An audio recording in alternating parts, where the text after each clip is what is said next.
But first, the dangers of domestic terrorism, extremism, and efforts to counter its use of social media. The attack in Charlottesville underscored just how real this is. As Miles O'Brien explains, experts who study the psychological and technological underpinnings of extremism say neo-Nazis and Islamic terrorists are cut from the same bitter cloth. It's this week's Leading Edge and a co-production with PBS Nova. We want to make sure that people can openly talk. At the University of Illinois Chicago on this summer morning, a small group of determined people gathered in a classroom. Let's talk about ground rules. To figure out what they can do about terrorism. My name's Humaira Khan, and your name? Humaira Khan was schooled as a nuclear engineer. She holds 4 degrees from MIT. But now she is doing something perhaps more complex and most certainly less predictable than splitting atoms. In sessions she calls Viral Peace, she tries to find ways to battle extremism online, using social media to counter the narrative. The idea is teaching them how to recognize when they are being manipulated, and then teaching them the skill sets for how to respond. Should they respond? When should they respond? And using social media to come up with their own campaigns. Because it's like these people are so set in their ways. She thinks stories effectively told on social media can motivate people to turn away from violence.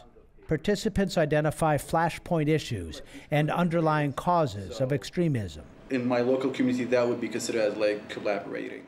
Problems are posted, sifted, and prioritized. Then they work on their own campaign. And the best way to get to a point where we can encode these visions is to fix the way campaigns are financed. The winner gets $1,000 to implement the idea.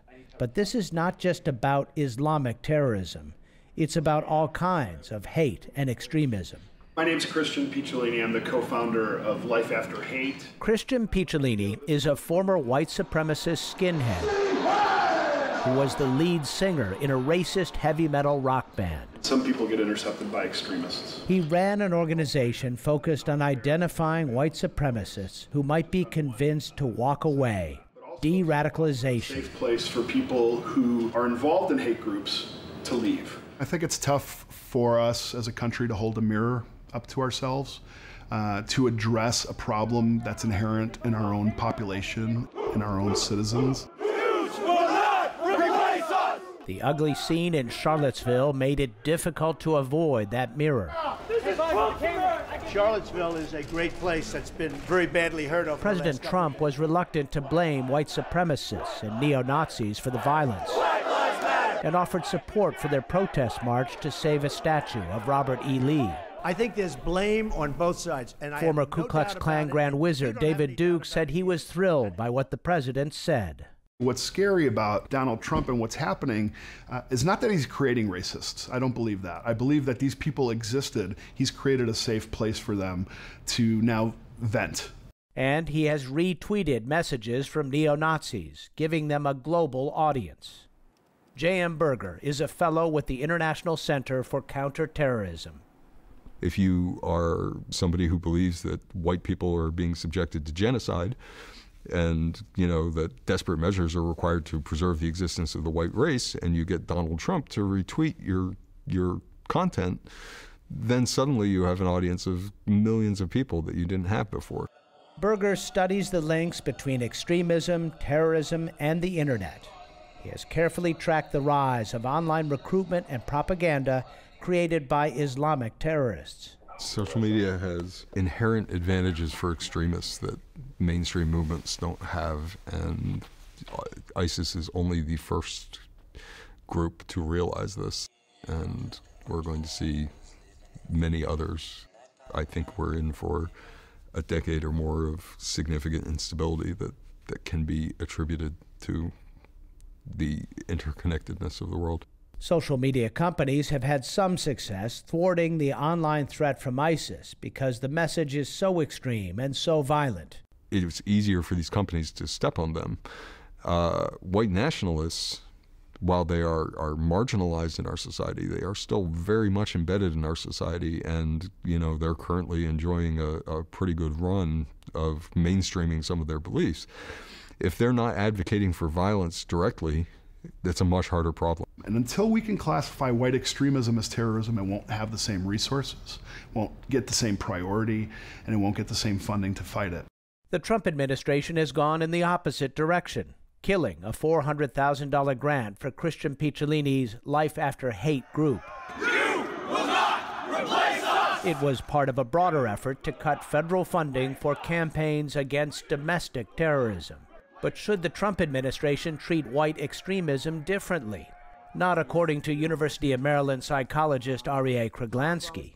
There's a universal process that prompts people to the extremes, prompts them to deviate from the mainstream and move to the fringe. And the same process applies to neo-Nazis in Germany, Sri Lankan Tamil Tigers, Muslim extremism, or the militia, the far right in the United States. Kruglanski says extremist groups thrive during times of uncertainty by offering simple black and white answers in a world filled with many shades of gray. Their messages, transmitted via Twitter, Facebook, and the like, offer something they crave: certainty. The psychological term is cognitive closure. At the psychological level, it's a very same dynamic that gives us ISIS, because ISIS also thrives on a very clear-cut ideology that promises the world and promises order and fame and structure, and that's what Trump promises as well. Terrorism expert J.M. Berger believes the internet is hastening the polarization of our society, and he says there's no easy way to stop it.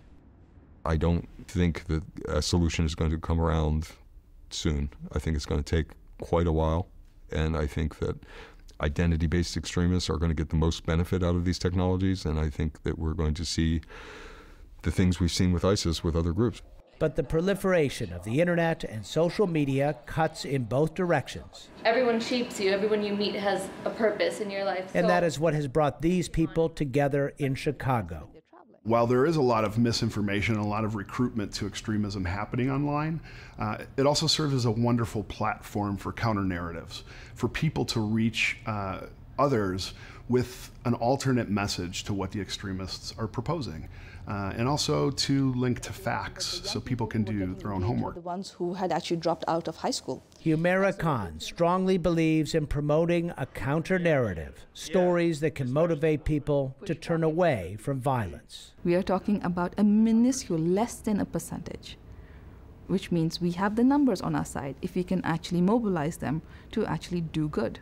Not just watch, but actually step up and say, okay, I have a role and I will do it. You must break down these things like that you've conditioned. Extremists have always been among us, and they have always been small in number.